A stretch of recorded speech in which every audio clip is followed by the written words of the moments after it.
بسم اللہ الرحمن الرحیم۔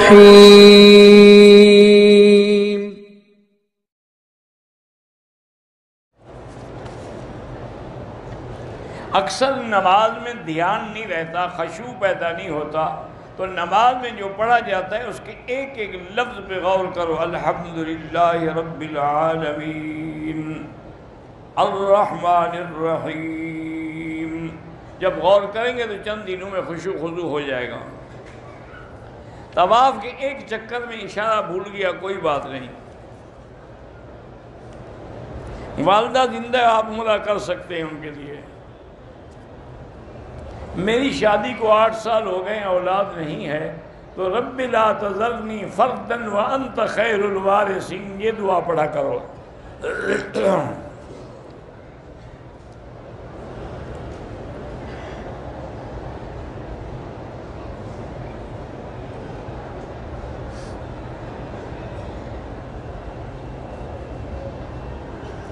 آپ نے بہرحال وہاں کسائی کے ساتھ بکرے خریدے، انہوں نے کہا کہ 50 ریال یعنی وہ ذبح کرنے کی اجرت لے گا، تو 20 ریال والا معاملہ کر لیا۔ اگر اس نے ذبح کیا ہے تو دم ادا ہو گیا، اگر ذبح ہی نہ کیا ہو تو پھر کیسے ادا ہوگا؟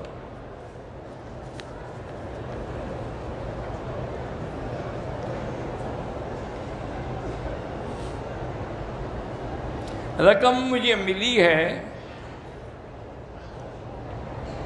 1.5 لاکھ کا مقروض ہوں، اگر مالک نہ ملے تو یہ رقم آپ اپنے اوپر بھی خرچ کریں، اس نیت سے کہ اگر مالک مل گیا تو ادا کروں گا، یا مدرسے میں یا یتیم خانے میں دے دیں، وہ بھی اچھی بات ہے۔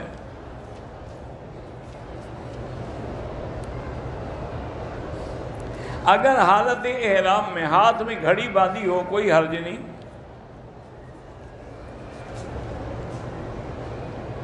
اگر ٹیلی فون میں ہم نے قرآن فیڈ کیا ہوا ہے تو ٹیلی فون جیب میں ہو تو حمام جا سکتے ہیں۔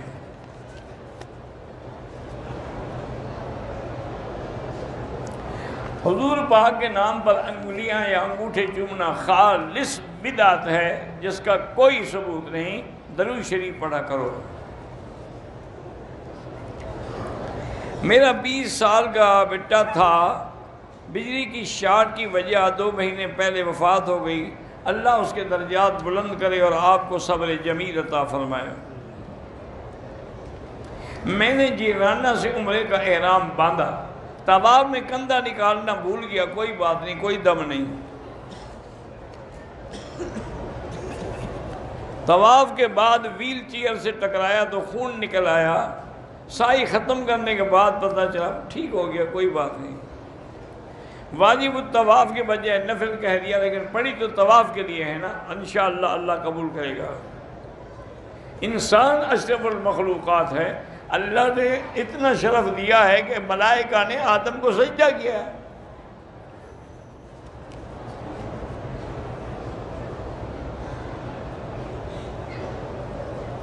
کہتے ہیں کہ علماء کرام آپس میں کیوں لڑتے ہیں؟ علماء کبھی نہیں لڑتے، آپ کو غلط فہمی، آپ ہر داڑھی والے کو علماء نہ بنا دیں۔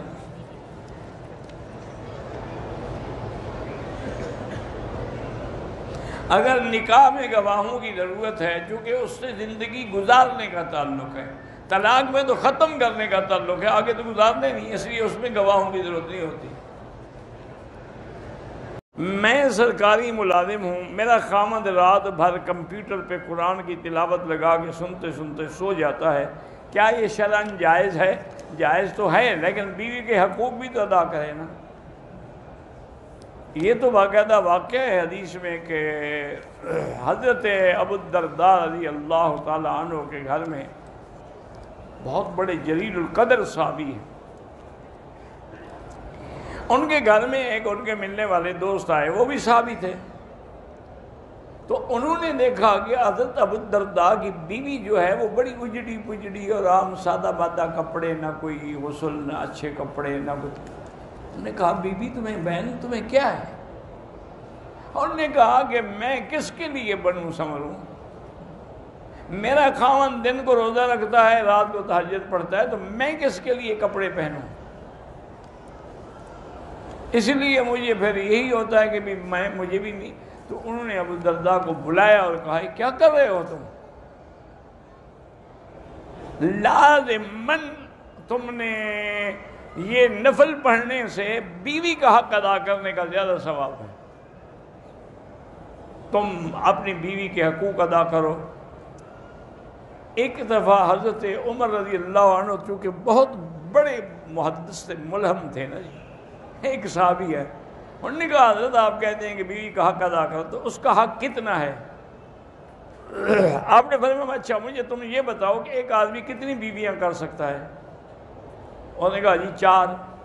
تو انہوں نے کہا اس کا مطلب ہے کہ چوتھی رات اس بیوی کا نمبر آئے گا، لہذا 3 راتیں عبادت کرو، چوتھی رات بیوی کی خدمت کرو۔